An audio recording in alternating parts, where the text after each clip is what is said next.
Buenos días, buenas tardes, dependiendo de donde se encuentren. Bienvenidos a las conferencias de CIMA, Movimiento de Cultura Espírita de Venezuela. Queremos darles unas indicaciones que por favor mantengan su video y su micrófono apagado para no interferir con la conferencia del día de hoy. También les recordamos que si tienen alguna duda o pregunta deben hacerla mediante el chat para llevar un orden y darles una respuesta oportuna. De igual manera, los invitamos a que se suscriban y nos sigan en nuestras redes sociales. En Instagram estamos como CIMA Movimiento Espírita, Facebook Espiritismo Cardesiano Laico, X o Twitter Venezuela Espírita, nuestro canal de YouTube CIMA Cultura Espírita Oficial, donde también los invitamos a que se suscriban y activen la campanita para que reciban las notificaciones cuando publiquemos nuestros videos de las conferencias en diferido. Y también tenemos nuestra página web CIMA Movimiento de Cultura Espírita.org, donde pueden encontrar información importante, descargar libros y todo lo que se refiere a la cultura espírita. Con ustedes los dejo con la profesora Yolanda Clavijo, directora de CIMA Movimiento de Cultura Espírita de Venezuela. Hola, queridos amigos que nos acompañan en nuestras actividades dominicales digitales en este espacio, el movimiento de cultura espírita CIMA, que ha sido diseñado para el conocimiento, para la cultura, para la expresión de las potencialidades del espíritu y en especial para la difusión de la filosofía espírita kardecista, laica, libre pensadora, humanista y progresista. Recordarles antes de iniciar la conferencia del día de hoy que tienen a su disposición en la página de la Asociación Internacional CEPA la colección Libre Pensamiento.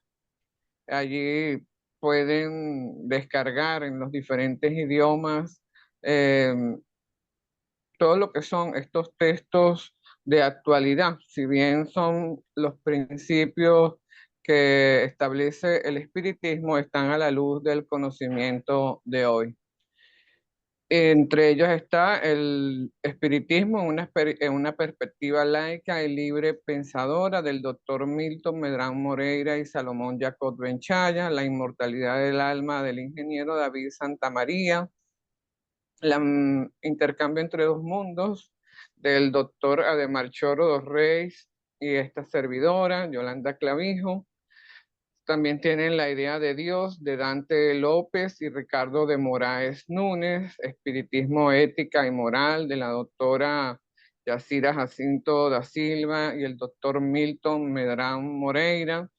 Está Allan Kardec por Wilson García, La reencarnación, un revolucionario paradigma existencial del ingeniero Mauro de Mezquita Espínola.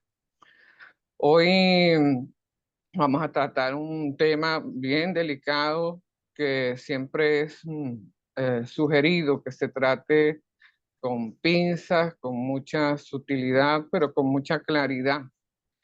Lo va a tratar nuestra amiga Nelly Urruzola de Uruguay, técnico analista de recursos humanos, estudiosa del espiritismo, integrante del Centro Espírita Juana de Ángeles de Montevideo, Uruguay, desde el año 1988 a 2017, integrante de la Comisión Directiva de la Federación Espírita Uruguaya de 1996 a 1999 y 2017 a 2019, presidenta del Centro Espírita Emmanuel de Maldonado, Punta del Este, Uruguay, desde 2018 a la fecha, colaboradora de Radio Espírita Uruguay de 2020 a la fecha, socia internacional de la Escuela Espírita Allan Kardec de San Juan de Puerto Rico, articulista de la revista Evolución desde el año 2022, conferencista internacional, responsable del Departamento de Asociaciones e Intercambios en el Consejo Ejecutivo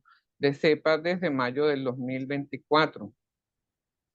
Nelly va a tratar el tema del suicidio, los sobrevivientes. Nelly, amiga de la casa, te dejamos en el uso de la palabra, te damos la más cordial bienvenida. Gracias por aceptar nuestra invitación. Buenas tardes, muchas gracias Yolanda por esa invitación, que yo ya no la considero invitación porque para mí Cima es mi casa, Así es. y a todos ustedes por compartir este momento. El título de esta conferencia no es al azar. Pienso en los que cada día despiertan desafiando a la vida con alegría, pero solo sobreviven a los sucesos de cada día. Por esta razón, hoy vamos a hablar de espiritismo vívido, vamos a hablar de la vida, de cómo debemos afrontar las dificultades. Con la duda acerca del porvenir, el hombre es abrumado en esta vida por el pesar, por los infortunios, y muchas veces solo ve en la muerte el término de sus padecimientos. Y como no espera nada más, le parece racional abreviar sus días mediante el suicidio. Sin esperanza en el porvenir, es natural que el hombre se aflija y se desespere ante las decepciones que experimenta. ¿Qué le decimos a la gente de la causa de la muerte por suicidio? Para muchas personas es difícil hablar abiertamente sobre el suicidio, pero tratar de esconderlo puede ser peor a largo plazo. Tampoco se debe dar explicaciones si no nos apetece, pero no es bueno que tengamos la sensación de tener que esconderlo. Por supuesto que es una decisión que cada uno de nosotros debe tomar. El suicidio es un fenómeno complejo que refleja diversas problemáticas sociales, como la salud mental, la soledad, la falta de apoyo y el estigma. La prevención del suicidio requiere una respuesta colectiva que incluya la promoción de la salud mental, la creación de redes de apoyo y la educación para reducir el estigma. Entonces es fundamental fomentar un entorno en el que las personas se sientan seguras para hablar sobre sus problemas y buscar ayuda, ya que la empatía y el apoyo social pueden marcar la diferencia en la vida de quienes están en crisis. La atención a este problema social debería ser prioritaria para construir comunidades más resilientes y solidarias. Desde el 2003, el día 11 de septiembre fue declarado por la Organización Mundial de la Salud como el Día Internacional de la Prevención del Suicidio. Imagino qué estaría pensando aquel día de 1994 Mike M. cuando escribió: "No se culpen papá y mamá, los amo". Un adolescente estadounidense que a los 17 años decide suicidarse en un momento de gran sufrimiento. Mike dedicaba mucho tiempo a la restauración de coches Mustang y era conocido por su habilidad con la mecánica, pero también por la ayuda que brindaba a los demás. Las historias cuentan que un día el coche de una joven madre se averió a altas horas de la noche, dejándolo a ella y a sus dos hijos pequeños varados a un lado de la carretera. Mike se detuvo, puso en marcha su automóvil, los acompañó a su casa para asegurarse que llegaran sanos y salvos.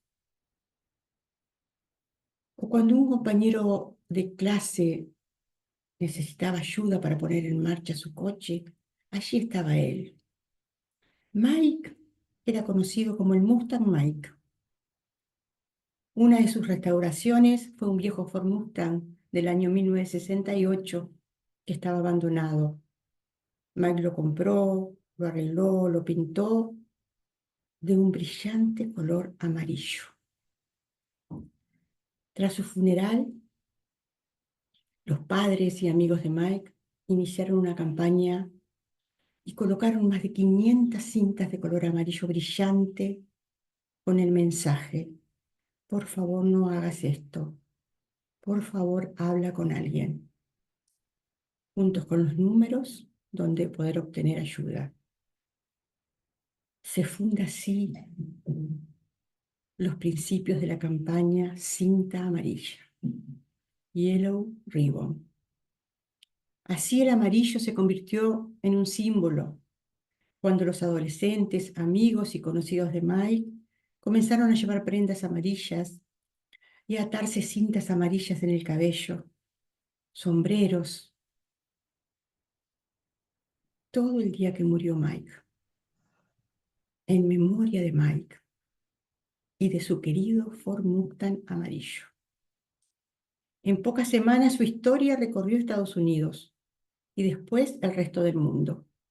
El efecto dominó había comenzado, un puente amarillo brillante que conecta a los necesitados con los que necesitan ayuda. Con los que ayudan, perdón. Yellow Ribbon Suicide Prevención. Un programa que está compuesto por miembros de distintas comunidades de todo Estados Unidos y del mundo, con el objetivo de empoderar a las personas para concientizar y prevenir el suicidio de jóvenes y adolescentes. Pero hoy,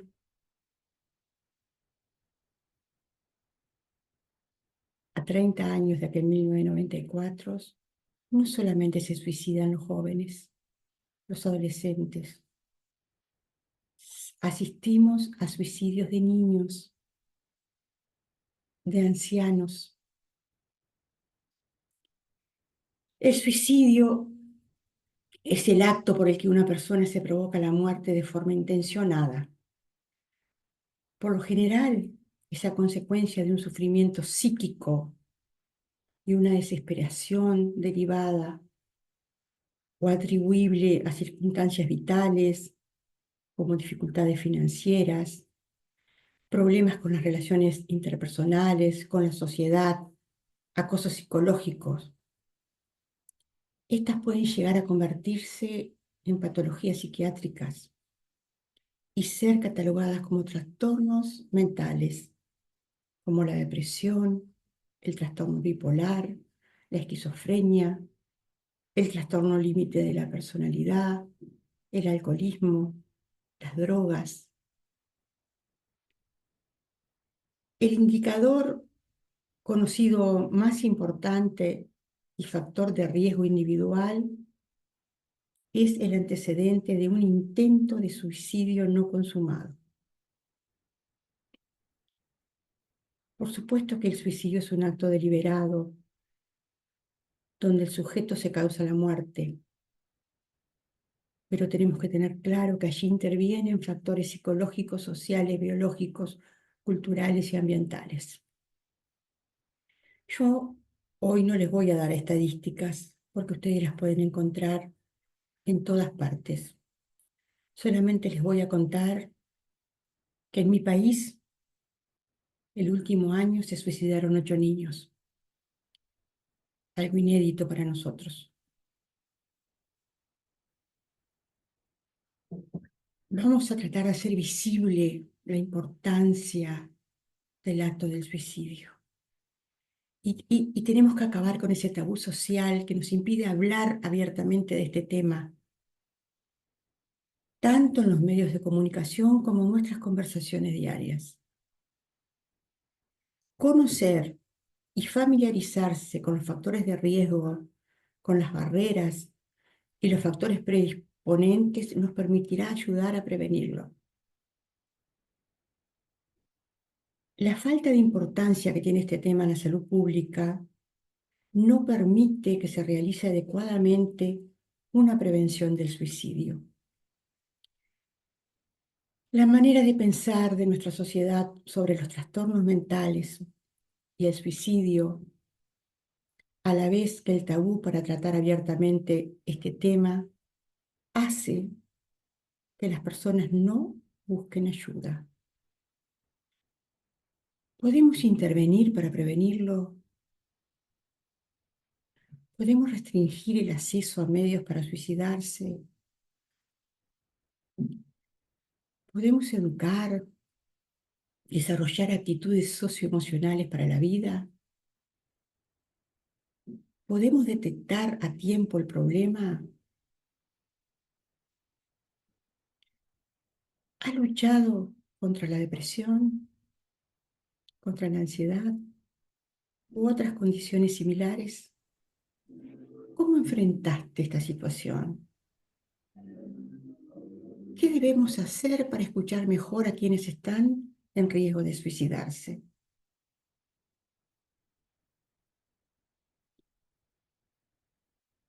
¿Y si no lo logra?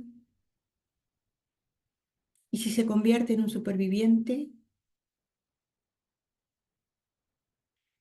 Cuando pensamos en este concepto, nos viene la idea de una persona que sobrevive a algo. Y en el ámbito del suicidio, nos lleva a pensar en las personas que han realizado un acto suicida y han sobrevivido. Sin embargo, la supervivencia es definida como la acción y efecto de sobrevivir. Y este término, a su vez, hace referencia a vivir después de un determinado suceso. Por tanto, puede también ser empleado para describir el hecho de vivir tras la muerte de otra persona, máxime si esta es en sí misma un hecho traumático. La familia de los suicidas es una obra del autor nacido en Cumaná, José Antonio Ramos Sucre, y fue publicada en 1930. Hacia fines de 1929, Ramos Sucre salió por primera vez de Venezuela en busca de cura a los males físicos y psicológicos que lo aquejaban. En Ginebra, el 9 de junio de 1930, justo cuando cumplía 40 años, se envenena, muriendo pocos días después. En una de sus últimas cartas, al referirse a sus dolencias, había escrito: solamente el miedo al suicidio me permite sufrir con toda paciencia. Por esas mismas cartas, sin embargo, sabemos que otro miedo se sobrepuso a aquel, el de perder sus facultades mentales. Su decisión final, pues, no fue, como ligeramente se ha dicho, un acto extremo de repudio a la vida. Había que verla más bien como la opción de la lucidez. No era lo que ya estaba inscrito, además, en varios pasajes de su obra. Una de sus múltiples personas poéticas había aprendido en Lucrecio el trato con la naturaleza imparcial. Él lo previó así. Dice: yo había concebido la resolución de salir voluntariamente de la vida al notar los síntomas del tedio, las trabas y las cadenas de la vejez.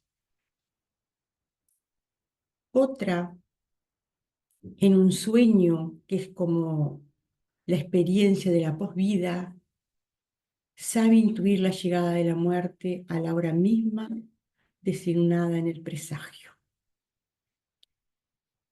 El desesperado de uno de sus poemas, luego de un fallido intento de suicidio, llega a decir: he sentido el estupor y la felicidad de la muerte. Ya sea por diferentes motivos, son innumerables los personajes de Ramos Sucre en los que aparece la clarividencia, la vocación tanática, aún a veces en un sentido sacrificial. El libro explora temas como la desesperación, la alienación y la búsqueda de identidad a través de la historia de una familia marcada por el suicidio de sus miembros. A lo largo de la narrativa se revelan las dinámicas familiares, las tensiones sociales y las luchas individuales y colectivas. El autor utiliza un estilo poético, reflexivo, lo que permite explorar la psicología de los personajes y de las circunstancias que los llevan a tomar decisiones tan drásticas. La obra es un análisis de la condición humana y de cómo el sufrimiento puede llevarnos a límites insospechados. Nosotros hablamos con supervivientes, escuchando sus historias, las dificultades a las que se enfrentan en esa nueva realidad. Entonces podemos comprender por qué los definimos como sobrevivientes. Porque nadie es el mismo después de esta acción, experiencia o situación vivida. En su libro La mirada del suicida, Juan Carlos Jiménez Pérez, que es un superviviente, lo expresa así. Superviviente es la otra víctima, no los que mueren, sino todas las personas a las que afecta para siempre la iniciativa del suicida. El suicidio de un familiar puede tener profundas y duraderas consecuencias en la familia. Algunas de estas pueden incluir dolor y duelo.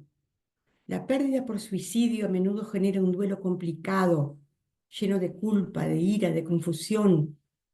Los familiares pueden experimentar una tristeza intensa y prolongada. Son estigmatizados socialmente, lo que puede llevar a los familiares a aislarse e incluso a ser rechazados por las comunidades. Los seres queridos se cuestionan si podrían haber hecho algo para prevenirlo.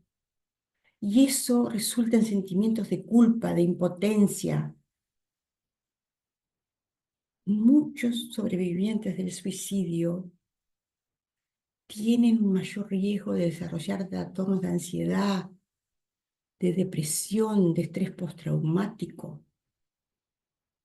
Todo cambia en esa dinámica de esa familia, de esa sociedad, de ese grupo social. Se alteran las relaciones familiares, se generan tensiones, se generan divisiones, se generan cambios de roles entre los familiares.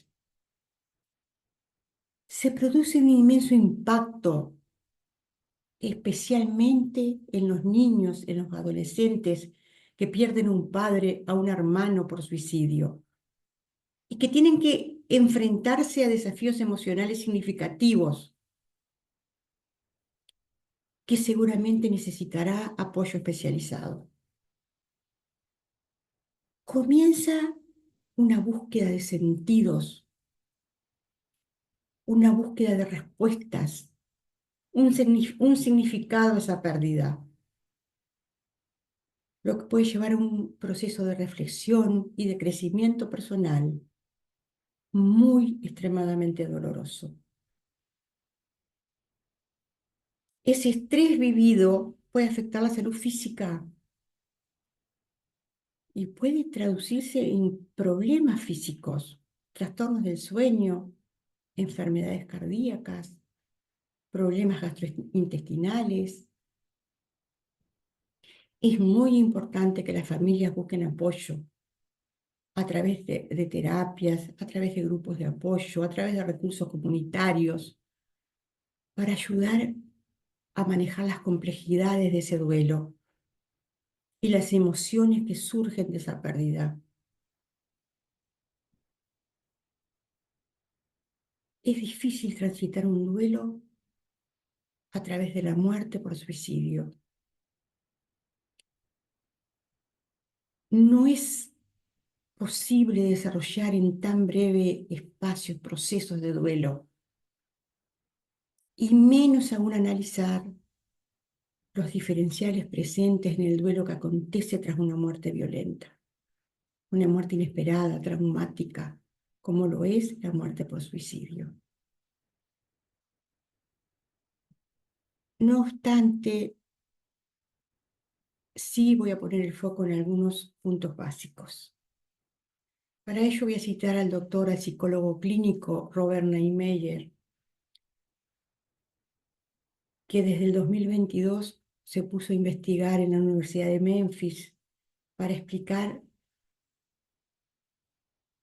este tema en su libro Aprender de la pérdida. Aunque es importante, dice, no patologizar el duelo presentándolo como si fuera una enfermedad, también es importante reconocer que la reorganización satisfactoria de la propia vida después de una pérdida importante no es un resultado que esté garantizado. Por eso, en ese sentido, es útil tener presente que la posibilidad de que el duelo se complique será mayor en aquellos casos en los que la pérdida haya sido traumática. La calidad del apoyo con que cuenten los dolientes será un facilitador para resolver ese duelo, o por el contrario, para dificultar su elaboración. El tabú que rodea el suicidio, la ocultación de la muerte, del motivo de la muerte, por miedo al estigma, al juicio, los sentimientos de culpa, los factores que pueden ir dificultando todo el proceso. Y un modo didáctico de bucear un poquito más en esta realidad es de la mano de los supervivientes. Testimonios de familiares de personas que se suicidaron y de otros que han fracasado en su intento de quitarse la vida. Como espiritista, voy a tratar de mirarlo desde ese ideal y voy a tratar de hablar desde el ideal espírita, porque también nosotros los espiritistas hemos de alguna forma condenado al suicida por falta de comprensión y profundidad en el estudio, porque si Dios no condena, no juzga, ¿qué es lo que estamos haciendo nosotros? Ubicando al suicida aquí o allá. Y hoy estamos aquí reunidos para pensar. Entonces, en nuestro concepto deísta de la existencia de Dios, donde no aceptamos credos de ninguna religión en particular, y considerando que Dios creó las leyes de la naturaleza y que no está representado total o parcialmente en libros o escritos sagrados, porque tengamos claro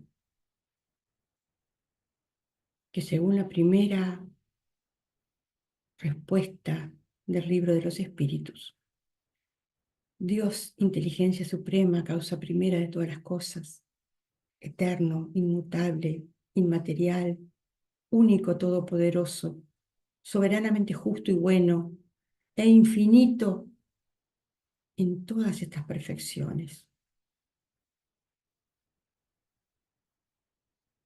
No hizo lugares diferentes para cada uno de nosotros. Solamente nos dio las mismas oportunidades y la absoluta libertad de decisión. Vale preguntarnos qué somos nosotros. ¿Por qué motivo no comprendemos la vida que estamos viviendo? ¿Cuál es el origen de nuestros dolores? ¿Somos eso que deseamos terminar? o somos otro elemento general. Amigos, somos el principio inteligente del universo. Dios no creó un espíritu desde la nada. Toda su obra está sujeta a la ley de evolución. En el inicio crea una mónada, una crisálida de la conciencia, que se encuentra en estado embrionario y que se desarrollará lentamente por milenios, tornándose un espíritu después de haber incorporado varias adquisiciones. La mónada, esa crisálida de la inteligencia, es un término griego que significa unidad, utilizado de diferentes maneras por los antiguos filósofos, designando desde la unidad básica hasta Dios. Nos aclara León Denis en el libro El problema del ser y del destino. El alma duerme en el mineral, sueña en el vegetal, agítase en el animal y despierta en el hombre. Y el objeto del espiritismo es estudiar el origen, la naturaleza y el destino de los espíritus y las características de los vínculos que estos establecen con el mundo físico. Para eso, según el libro de los medios, no necesitamos ser muy inteligentes, ni elocuentes, ni genios, ni sabios. Basta probarlo con un acto libre y voluntario, expresado en una intención o respondiendo a un pensamiento. Situados en nuestra esencia espiritual, debería hacerse más fácil la pena de vivir, ya que la barrera del nacimiento y la muerte pierden su importancia y se abren las puertas del universo. Teniendo en el espiritismo, como tenemos, libros que nos guían, me pregunto qué siento. El libro de los medios me lo va a responder. Me pregunto por qué sufro. El Evangelio según el espiritismo me va a enseñar. Me pregunto quién soy. El libro de los espíritus me lo dirá. Me pregunto a dónde voy. El cielo y el infierno me lo mostrará. Me pregunto de dónde vengo. La Génesis me lo hará presentir. Y yo me pregunto, ¿es un loco el suicida? ¿Un atolondrado? ¿Un egoísta?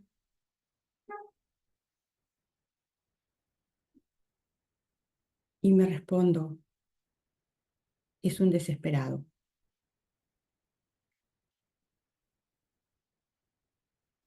La calma y la resignación resultantes de considerar la vida terrestre, de tener fe en un porvenir, le da al espíritu serenidad. Si nosotros somos capaces de cambiar la visión de las cosas y tenemos la mirada puesta en nuestro espíritu, lograremos cambiar el tono desesperado de las circunstancias. Los reveses, los desengaños, los tropiezos tendrán la dimensión justa. Si nosotros hiciéramos el planteo, analizáramos la doctrina materialista y la espiritista ante el suicidio,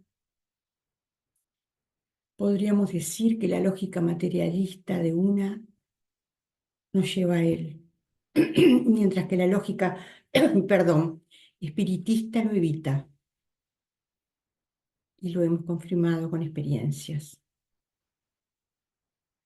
Los invito a todos a cerrar un poquito los ojos y pensar, viajar hacia aquellos inconvenientes que hemos pasado. Respiremos profundo. ¿A dónde están? Seguro que cada uno encontró un lugar diferente, pero lo que es común a todos nosotros es que ya no podemos volver a ellos.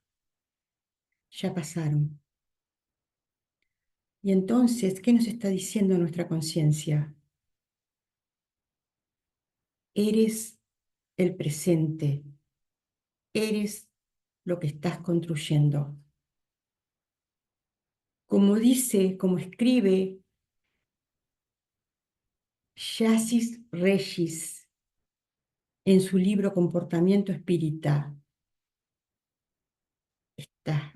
este párrafo maravilloso.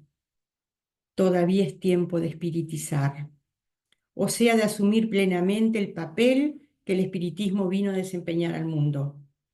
Ese papel es el de facilitar al hombre conocerse a sí mismo y comprender que depende de su decisión comandar conscientemente su vida y su propio futuro.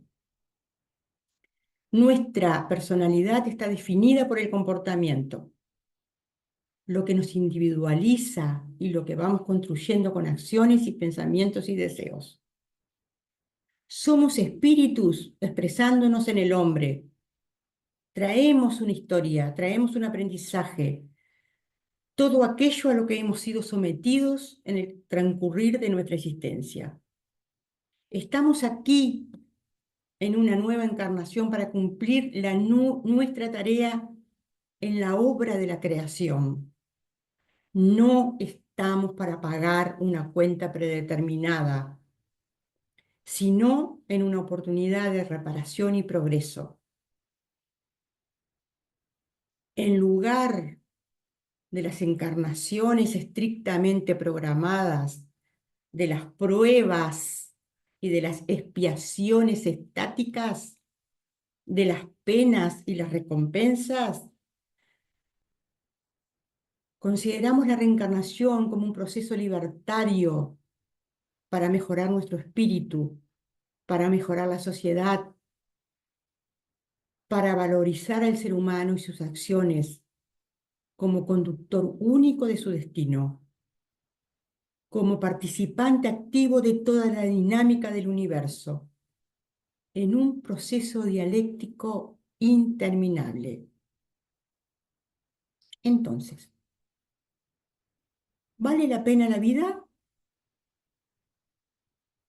Sí, amigos, la vida vale el esfuerzo. Venimos aquí a vivir y a esforzarnos para progresar. Y para no detenernos en los recodos de la vida. Porque cada día tenemos algo que superar, tenemos algo que comprender, tenemos otro a quien amar. Por eso tenemos que decidir dedicarnos al bien. Y no me refiero al bien que piensa en sí mismo, que realmente es el egoísmo disfrazado. No me refiero al bien parcial y circunstancial, que se identifica con una bandera o con un color, mientras todo cumpla con un rigor consensuado que hasta hiere. Tampoco hablo del bien que se enfoca en los míos y se olvida de los otros. No. Hablo del bien que sana, del bien que cuida, del bien que ayuda, del bien que coopera, del bien que acompaña, del bien que lidera, del bien que levanta, del bien que actúa, del bien que señala y del bien que corrige lo señalado. Así lo dice mi querido amigo José Arroyo en el libro Soy feliz y perfectible como tú. Aprender que la felicidad se logra a partir de la gratitud y la empatía. Solidaridad, compasión, es el gran trabajo de nuestra vida. Tomar conciencia de lo que tenemos de a quienes tenemos con nosotros, familia, amigos, compañeros, nos permite celebrar cada día el presente. Y después de todo, ¿cuál es el tiempo más importante del encarnado, sino el presente? La gratitud a la vida nos ayuda a bloquear emociones tóxicas y drenarlas. Esta vida es un proceso de aprendizaje basado en la metodología de la prueba y del error. No estamos condenados como pecadores. No nos desconectamos de Dios. Y por sobre todo, no estamos aprisionados al castigo. Nuestra realidad espiritual es libre, regida por nuestras decisiones y sus consecuencias. ¿Estás triste? Toma el control de tus pensamientos. La vida no tiene sentido, serénate, piensa antes de actuar. Tu mundo se acaba, vibra, trasciende. Sé el artífice de tu destino. Pon límites. No estás aquí para pagar. Estás para progresar y ser feliz. Vivir en plenitud no es un estado, es un proceso donde entender que somos más de lo que hemos hecho o conseguido. Es lo que traemos con nosotros, es apreciar nuestra mágica esencia y comprender que somos un bien muy preciado, porque la felicidad es trabajo y la vida es esfuerzo y progreso. Vivir en plenitud es posible gracias a la valorización de lo que tenemos, con todo lo vivido y con todo lo que somos. Y el arte de sentirnos plenos nos hace emprendedores, exploradores de mejores caminos, porque nos habilita por nuestra experiencia, por nuestro amor propio, por nuestra seguridad personal. Y podemos conectar con estados psicológicos mucho más enriquecedores como poderosos. Decía el poeta Thomas Eliot que la plenitud que ansía el corazón humano siempre está disponible. Sin embargo, no la vemos. Aún más, tampoco sabemos cómo alcanzar esa dimensión, porque en muchos casos no alcanzamos a entender un aspecto clave. La plenitud fluye en nosotros solamente cuando nos vaciamos de la ansiedad por no tener ciertas cosas, cuando apagamos el miedo por perder ciertas dimensiones, cuando descubrimos personas, cuando vaciamos unas realidades para encontrar otras. La plenitud es un despertar, es una toma de conciencia sobre quién somos para vivir con mayor equilibrio. Para llegar a lo que no eres, debes atravesar la forma en que eres. Podemos vivir en un estado de plenitud. Y no es llegar a aquel pico de la pirámide de Abraham Maslow, donde reside la autorrealización y pensar que todo acaba ahí, que hemos conquistado la felicidad. En realidad, vivir en plenitud es un proceso. Forma parte del movimiento de la vida, sintiéndonos fuertes y capacitados para lo que pueda venir. Por tanto, no estamos ante una dimensión del desarrollo personal fácil de alcanzar o conquistar. Es más, desde las ciencias sociales se vive un constante interés por comprender cómo afrontamos las personas estos devenires en épocas tan complejas. La psicología social trabaja para comprender más que nunca cuáles son nuestros recursos internos para alcanzar el bienestar.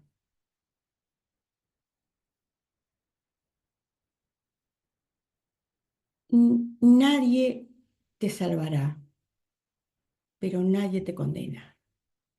Sos el único responsable de tu vida. Si te equivocás, repara. No tengas miedos ni culpa. Puedes ser libre, puedes ser tú. No necesitas copiar a nadie. Hay algo poderoso que rige el universo y es el amor. Y tú eres un ser de amor. Corre el riesgo de ser feliz.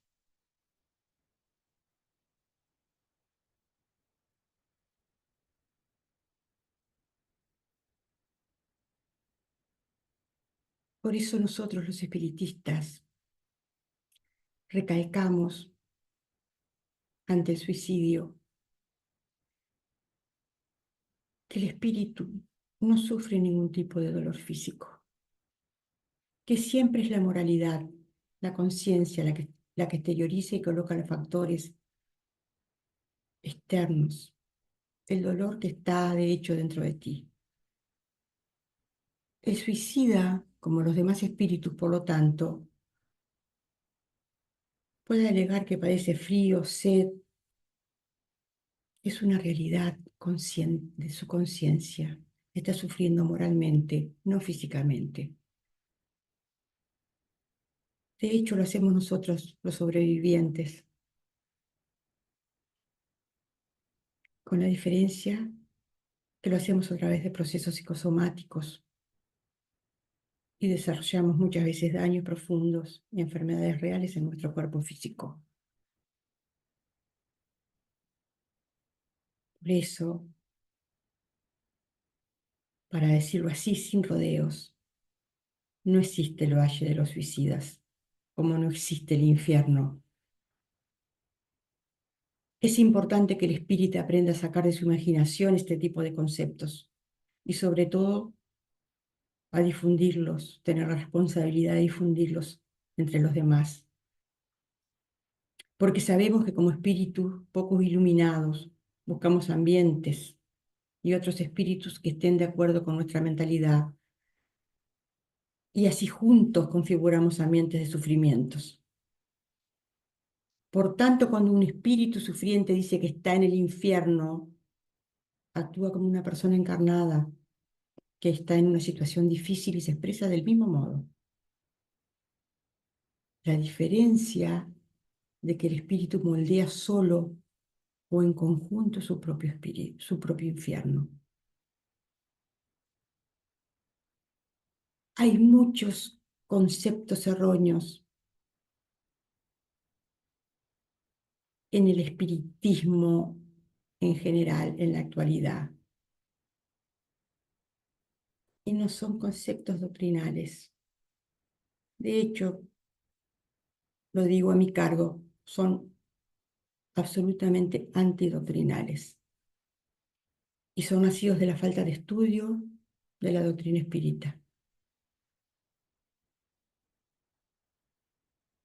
Decir y afirmar que tal o cual individuo nació bajo tal prueba de formación porque en la vida anterior hizo esto o aquello.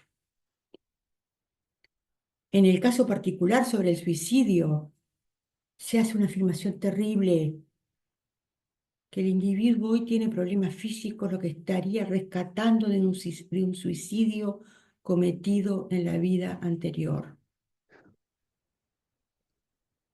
Esta declaración es delincuente porque es falaz, porque no se basa en la realidad.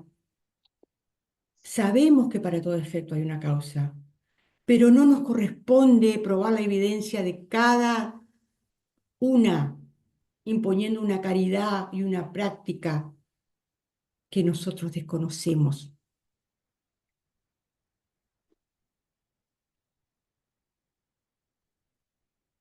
No hay una comunicación probada, estudiada fehacientemente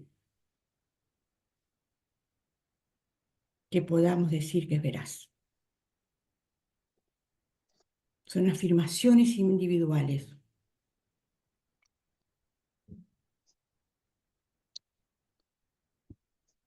Y nosotros los espiritistas, especialmente nosotros los libres pensadores, tenemos la obligación de comprobar y de llegar a nuestra verdad, de expandir nuestra conciencia. No vamos a combatir el suicidio imponiendo miedo y sufrimiento. Nos compete aclarar la situación. Nos compete llevarlos al razonamiento, porque tanto los dolores como las alegrías son fugaces en cuanto a la vida encarnada. La felicidad, que es lo que realmente buscamos, se alcanzará cuando nosotros podamos ir cambiando, desconstruyéndonos y volviéndonos a construir, sin ansiedad, sin enojo, sin demasiada preocupación, exentos de orgullo, y la vamos a lograr. Por eso en el plano espiritual, como somos conscientes de nuestras imperfecciones, planificamos nuestras vidas, planificamos nuestras oportunidades. Y a veces ellas conllevan dificultades, porque no hemos aprovechado, quizá, en nuestro aprendizaje. Por eso tenemos que aprovechar las oportunidades de la vida para aprender y para evolucionar. Por supuesto que por caminos espinosos que a veces elegimos nosotros mismos, pero también por otros campos de hierba suave y tersa, llenos de enseñanzas dadas por el amor. Depende de nosotros reconocerlos. Debemos aceptar la pérdida. Es importante aceptar que esa persona no va a volver. Hablar con los demás de lo que estamos sintiendo. Trabajar nuestro dolor, nuestras emociones. Darnos tiempo para entender, para sentir, para intentar. Evitar esos sentimientos que hacen que la situación no termine nunca de superarse. Tenemos que aprender a vivir sin esa persona querida, que puede significar aceptar nuevas tareas que antes no hacíamos, aprender cosas nuevas, intentar reconstruir la vida, hacer que el día a día vuelva a la normalidad, volviendo al trabajo, haciendo poco a poco actividades, en una palabra, seguir adelante. Debemos pensar que en el futuro, sin la persona fallecida, y adaptar los planes de futuro a una nueva situación. Sobrevivir al suicidio de un familiar es un proceso doloroso y complicado. No hay receta. Cada persona lo vive de una manera única y particular. ¿Hay estrategias que pueden ayudar? Sí, permitirnos sentir, permitirnos experimentar las emociones, la tristeza, la ira, la culpa, la confusión, aceptar nuestros sentimientos, hablar con amigos, con familiares, con grupos de apoyos, considerar primordialmente una terapia profesional, una terapia de salud mental, una terapia psicológica que nos va a ofrecer herramientas para procesar nuestro duelo, que nos va a ayudar en la ansiedad, que nos va a ayudar en la depresión. Educarnos sobre el suicidio. educarnos sobre sus causas, desmitificar de la experiencia y entender que no somos los únicos que estamos ante esa situación que estamos enfrentando en ese momento. Y cuidarnos a nosotros mismos, con nuestra alimentación, con nuestros hábitos, con nuestro descanso, tener un autocuidado ante ese momento esencial de estrés emocional. Honrar su memoria, recordar a ese ser querido. Está vivo, sigue vivo. Tomó una decisión a causa de un inmenso dolor, de un inmenso sufrimiento. Hablar con él, ser paciente con nosotros en nuestro duelo. Permitirnos darnos un ritmo, pero siempre, siempre buscando ayuda social, profesional en nuestro entorno. Recuerda que no estás solo y hay recursos y personas dispuestos a ayudarte.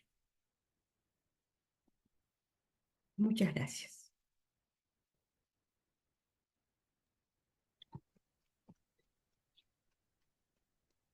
Gracias, Nelly, muy reflexiva, sentida, un tema muy complejo. En la actualidad vemos incluso espíritas condenando ese hecho, enjuiciando, eh, que nos quedaría ese término de espíritas un poco grande ante semejante afirmación. Lo voy a dejar para en el uso de la palabra para que respondas algunas preguntas que tienes ya ahí. Yacirita, por favor. Sí, tenemos un comentario de Carlos Cintrón. No seremos todos sobrevivientes en los actos suicidas, pues pensando que la vida se acaba, nos encontraremos más vivos que nunca sufriendo las consecuencias de violar las leyes divinas.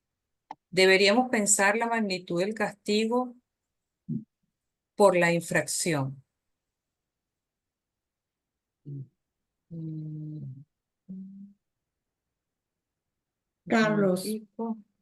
pienso que sí, que somos todos sobrevivientes, porque ante el dolor de un semejante, si tenemos la capacidad de sentir, tenemos que perdón, somos sobrevivientes, pero nosotros no estamos violando las leyes divinas.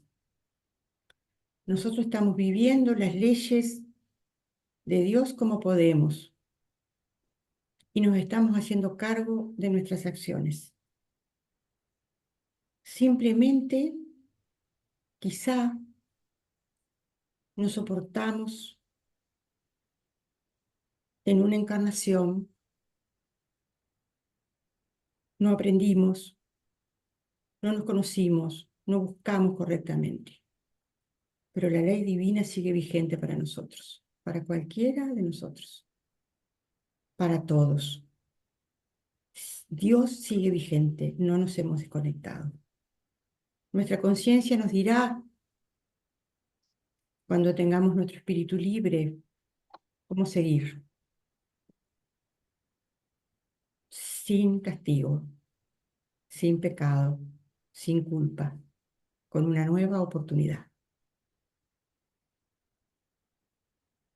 Tenemos otra pregunta de Carlos Cintrón. ¿La carga del sufrimiento del castigo no se aliviaría en los casos de eutanasia o suicidios asistidos? Y en estos casos, ¿sobre quién recae la mayor responsabilidad? ¿Sobre el que decide suicidarse para aliviar su sufrimiento o sobre quien lo asiste? Bueno, el tema eutanasia es un tema bastante complejo y yo voy a dar una posición personal como espiritista. Eh, yo coincido que la persona tiene la libertad de decidir qué quiere hacer. Yo respeto al ser humano integralmente y creo que los seres que lo rodean deben respetarlo. nuevamente digo, no hay castigo. Dios no castiga. Lamentablemente, los hombres castigamos, los hombres juzgamos. Dios no.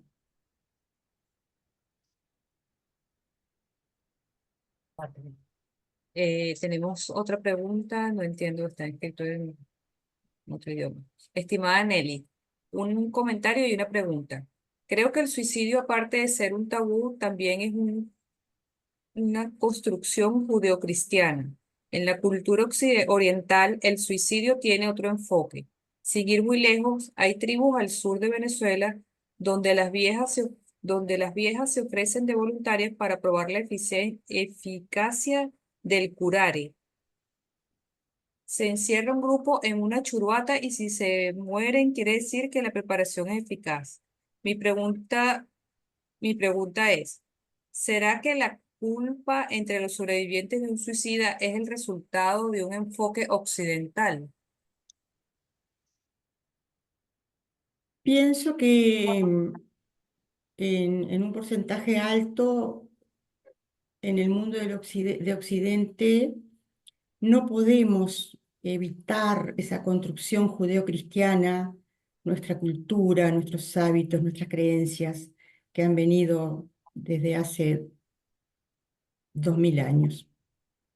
Pero por supuesto que la humanidad no nació con la cultura judeocristiana y que la sabiduría y las decisiones de todas las personas deben ser consideradas. Y vuelvo a repetir, tenemos que en este momento profundizar en las causas del vacío del ser humano.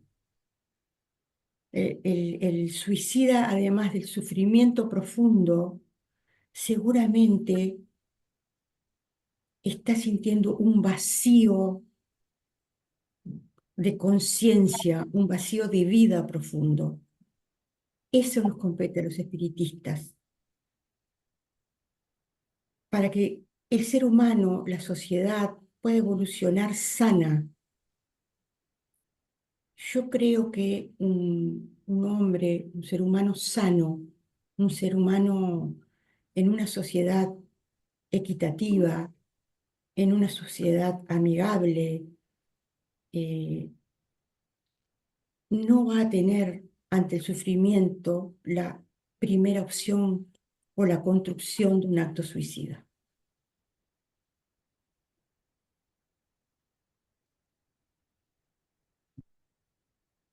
Tenemos otra pregunta de Rodolfo Ferreira. No lo voy a Gracias, Nelly. responder. Está de incógnito. Gracias, Nelly. Conozco creyentes espíritas que han transitado el suicidio. Nelly, ¿qué piensas al respecto? ¿Estaremos haciendo las cosas bien en cuanto a transmitir nuestro mensaje? Bueno, Rodolfo, sabemos de espíritas que se han suicidado cercanos a nosotros. Evidentemente la respuesta es, estábamos haciendo las cosas mal.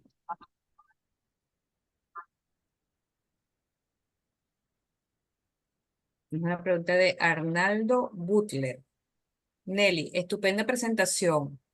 Muy agradecido. La pregunta. ¿Se sabe qué sucede con el que desencarna por un suicidio en el ámbito espiritual? Pienso que puede variar con cada caso, pero sería interesante ver tu punto de vista. Bueno, evidentemente como somos seres individuales en un camino evolutivo individual, varía en cada caso. Debería variar en cada caso. La lógica dice eso. En cuanto a lo que se saben tantas cosas, se dicen tantas cosas y se sabe tan poco, pero yo me voy a basar en Kardec. Kardec nos dejó un libro que se llama El cielo y el infierno, donde allí nos transmite experiencias de seres humanos que han pasado por el suicidio. Y allí podemos ver diferentes estados de conciencia según las vidas vividas por cada uno de ellos. De cualquier forma, desde mi punto de vista personal, eso es lo más creíble que tengo y que lo he estudiado muchas veces porque es un libro que me fascina. Creo que nunca debemos olvidar el contexto en el que fueron esas comunicaciones, el tiempo en el que fueron esas comunicaciones y la sociedad en la que vivía Kardec. Entonces nos compete estudiarlas en el contexto actual, profundizarlas y quizá podamos tener una aproximación de cómo puede ser la experiencia de un ser humano que toma la decisión de continuar la vida del otro lado. Tenemos un comentario de Ingrid Chicote. Primera vez que participo de una conferencia de CIMA. Me ha encantado esta ponencia, sobre todo el análisis tan espiritual de la obra de Ramón Sucre y comprenderlo desde su espiritualidad y desesperación. Respetar las decisiones de cada individuo nos sume en el sufrimiento porque juzgamos. Un momentico, ajá. Poetas de ahora en Venezuela, como César Panza, un joven suicida, nos ha impactado mucho. Creo que nos cuestionamos porque no vimos su sufrimiento. Creo que es importante que podamos salir de nuestro egoísmo, nuestro ego. ¿Momentico? Es aliviador saber que el suicida es juzgado moralmente por los sobrevivientes, pero que ya su espíritu no sufre. Qué bueno sacar a los suicidas del Valle de la Muerte de Dante. Gracias por permitirme aprender con ustedes. Gracias a ti por estar presente acá y sí, somos nosotros los humanos que juzgamos. Es parte del trabajo que nos resta por hacer. Aprender a respetar la libertad de cada uno, a empatizar con el sufrimiento ajeno y a quitarnos esa mochila que llevamos del famoso pecado original, el castigo de Dios y la culpa, que no son tales. En otro comentario de David Santamaría. Muchas gracias, Nelly. Muy interesantes matizaciones en torno a este tan importante tema. Otro comentario. Pablo Reynoso. Nelly, muchas gracias por esta presentación. Gracias por aclarar tanto y de tantos ángulos este tema tan interesante. Gracias por compartirlo con tanto conocimiento. Fidel Virgues, excelente ponencia sobre el tema, estimada Nelly. Gracias por esas orientaciones necesarias en pro de nuestro proceso evolutivo como sociedad. Rocío, Nelly, enhorabuena, un tema muy delicado. Gracias por darle voz en tu conferencia. Un abrazo. Guillermo Meléndez, gracias Nelly por la forma didáctica como explicas. Bendiciones. Rafaela Suárez, gracias, Nelly. Excelente presentación. Bendiciones. Berky Guzmán, gracias. Excelente ponencia. Pablo Reynoso, una pregunta. ¿De de cuánta, de cuánta ayuda cree que puede ser el libro El cielo y el infierno para este tema? Gracias. Hola Pablito, ¿cómo estás? Bueno, con Pablo hemos estudiado este libro. Pues, creo que es de mucha ayuda, Pablo, de muchísima ayuda si lo estudiamos en un contexto crítico y lo podemos situar en nuestro mundo actual. Si podemos trascendernos un poco aquella situación que tuvo Kardec, pero creo que es un libro que nos aporta muchísimo para nosotros avanzar en el concepto de que la vida sigue en cualquier situación y conocer algunos aspectos de la conciencia de humanos que estuvieron por acá y que seguramente están nuevamente, muchos de ellos. Tenemos un comentario de Lola Ball. Gracias, Nelly. Siempre tus conferencias con tantos sentimientos que llegan bien hondo. Carlos Cintrón. Excelente presentación, Nelly. A tu pregunta te recomiendo leer Memorias de un suicida. La autora Ivonne Ya Domaray lo leí. Pereira. Gracias, Carlos, Ujú. ya lo leí. Ah, sí, un momentico, a ver si hay otra pregunta por aquí. Por ahí vi una de Yacira. Ajá, está, creo que Yacira, ¿puedes hacerla? puedo abrirla. Ajá. Nelly, ¿cómo, cómo tú piensas que podemos, escúchame, Sí, te Sí, escuchamos. que nosotros espiritistas podremos ayudar, participar de iniciativas, movimientos de prevención al suicidio? eh, yo creo que no podemos, que debemos participar. Creo que el espiritismo tiene un aporte inmenso para dar en la prevención del suicidio. Y personalmente considero que debemos comenzar a integrarnos a los movimientos sociales que hay en todos los países de prevención del suicidio, a los grupos eh, médicos, profesionales.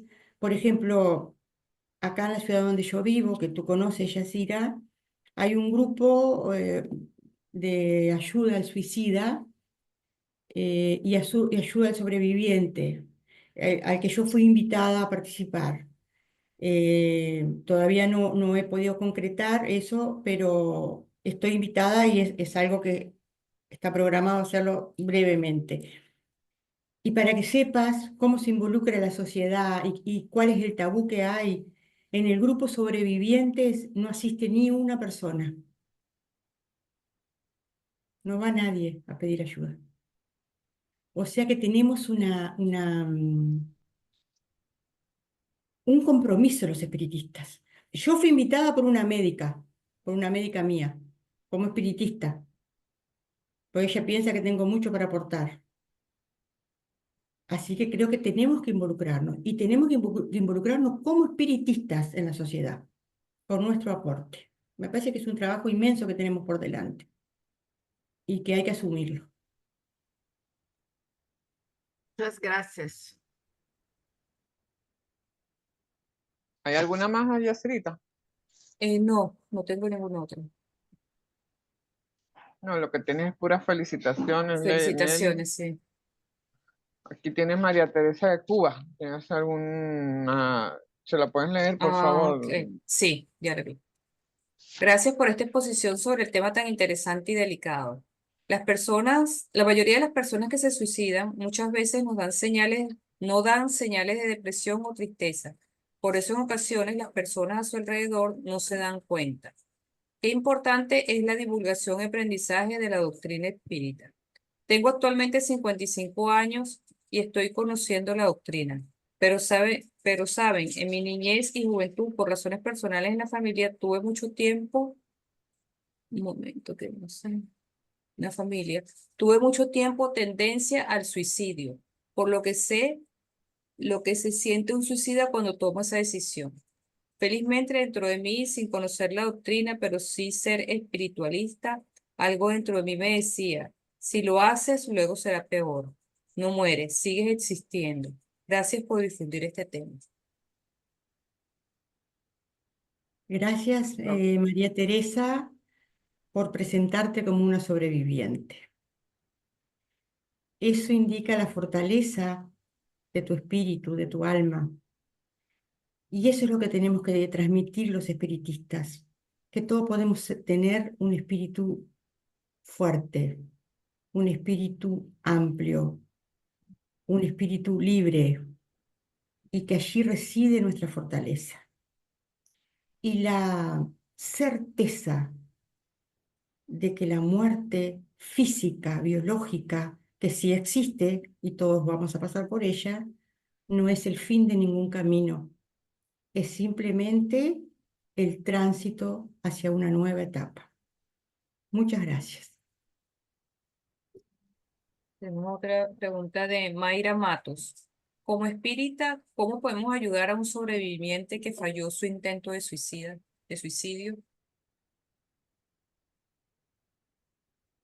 Empatizando con él, comunicándonos con él, haciendo de ese acto algo natural, no trágico, no cargándolo con la tragedia de que quiso terminar con su vida, sino cargándolo con la esperanza de que puede evolucionar y puede llenar el vacío que lo llevó a esa situación. Tenemos una pregunta de Euridice. A tu parecer, ¿qué hay detrás de la condena al suicida fallido y a los familiares sobrevivientes? Y a mi parecer creo que hay hipocresía, creo que hay egoísmo, creo que hay ignorancia, creo que hay una sociedad enferma que todavía no ha sabido cómo sanarse a sí misma. Una pregunta de Rodolfo Ferreira. Hay un concepto de que la tendencia al suicidio se transmite genéticamente en la familia. ¿Conoces algo al respecto? No, lamentablemente no sé nada de ese tema, no sé, no sé si realmente la ciencia confirma que hay una tendencia genética, no lo sé. Bueno, tengo más preguntas. No sé si la profesora Yolanda tiene alguna. No, no. Nelly, si quieres hacer una reflexión final, yo creo que también debería estar orientada a la necesidad de la pedagogía espírita desde todos los espacios. Creo que nuestro papel debe multiplicarse y tomar esa iniciativa, ya que si es bien difícil, creo que en uno de los países donde más pudiéramos saber de este tema de pedagogía espírita sería en Brasil, no así en otras sociedades. Yo creo que vale la pena de que hagamos énfasis en formarnos, en multiplicar este mensaje tuyo y en trabajar arduamente para dar a conocer nuestra filosofía. Una reflexión final, Nelly. Sí, Yolanda, coincido totalmente contigo y este tema es un tema que a mí me duele bastante y es un tema que me incomoda mucho en cuanto a la posición espiritista, eh, porque siento que por muchos años los espiritistas hemos juzgado, hemos denigrado, hemos puesto al suicida en un lugar muy incómodo. Hemos actuado consonantemente con nuestras sociedades, con la misma hipocresía que las religiones, con la misma hipocresía que algunas profesiones, y nos hemos atado a la cultura, al hábito occidental, diciendo que somos otra cosa. En realidad somos otra cosa. El espiritismo no condena, el espiritismo no ubica en ningún lugar a nadie, el espiritismo es empático y, y nosotros, espiritistas, libres pensadores, evolucionistas, espiritistas que estamos intentando trabajosamente volver a Kardec. Tenemos tenemos ese desafío hoy, porque el mundo está corriendo por un camino vacío, Un anciano se siente vacío y se suicida porque su familia no lo escucha. Un adolescente se siente vacío y se suicida porque sus pares lo marginan.